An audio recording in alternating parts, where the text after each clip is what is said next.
quel âge aurait notre animal de compagnie s'il était un homme et apparemment, ça ne suffit pas de multiplier par 7. C'est pas aussi Non. simple Ah oui, que on fait ça. souvent les x7. Tout le monde pense que c'est x7, Bah mais oui. ça n'est pas la bonne formule. En fait, Ah, un chat de dépend de la 1 an taille. n'a pas 7 ans. Il a déjà largement dépassé l'adolescence. Il a déjà 19 ans.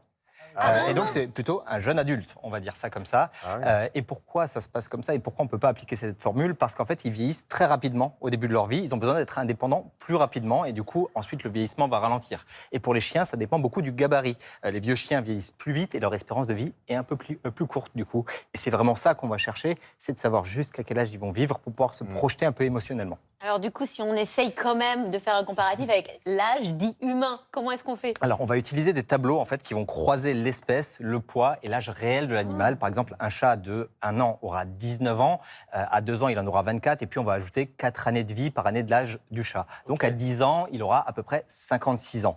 Et pour les chiens, ça va beaucoup dépendre du poids. Un chien de 3 ans, tous les chiens à 3 ans ont à peu près 30 ans, et après, ça va diverger. Donc, un chihuahua, par exemple, à 6 ans, aura 44 ans. En Et- an humain. En an humain, exactement. Elle est Et bizarre cette phrase, mais... et oui, c'est très bizarre. De convertir en Justement, on va adapter leur santé, on va adapter plein de choses pour ça. Et c'est pas juste une astuce, en fait, on va adapter beaucoup de choses dans leur vie. Et pour les pigeons, on a l'info, on sait comment. Alors, non, pour les pigeons, Mais vous changez de trottoir, non, pour les pigeons ou pas? Parce que la phobie des pigeons... Ouais, mais ils me change- suivent, c'est ça le problème. Ils me voient, ils me volent dessus. Non, en vrai, je blague sur les pigeons, mais si on revient aux animaux plus classiques, il y a un gros impact sur l'espérance de vie. effectivement, c'est là que l'impact est le plus gros, c'est-à-dire que pour les petits chiens type Yorkshire, Chihuahua, ça va vivre jusqu'à 14 à 16 ans. Il y en a qui dépassent les 20 ans aujourd'hui.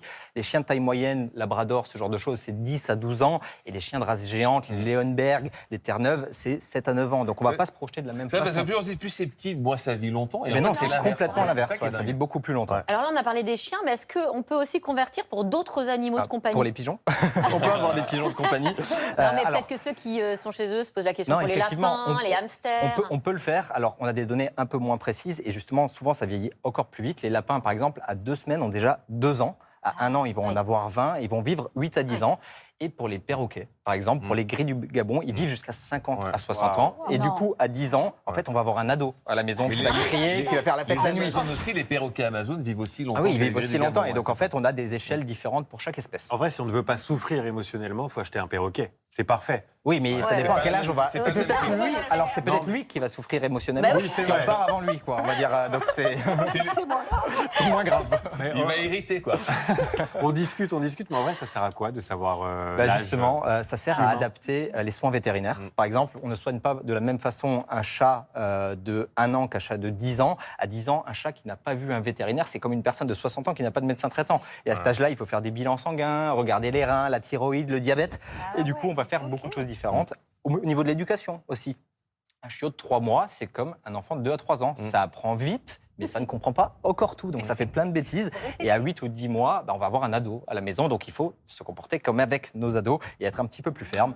Et à 8-10 ans, on sait qu'on ne va plus leur apprendre des nouveaux tours, pour le coup. Et on va aussi adapter un peu, du coup, l'alimentation, la façon de, un peu la façon de les solliciter. C'est-à-dire qu'avec un chien de 10 ans, on ne se comporte pas qu'avec un jeune chiot qui va courir On fait partout. pas un footing. Voilà, on va pas faire un footing. Ouais, c'est ça. Après, vieillir, c'est pas une maladie non plus. C'est-à-dire qu'il y a des chiens de 13 ans qui font encore des randonnées, des chats de 16 ans qui grimpent aux arbres. Et du coup, voilà, il faut juste s'adapter à eux et être un petit peu à l'écoute.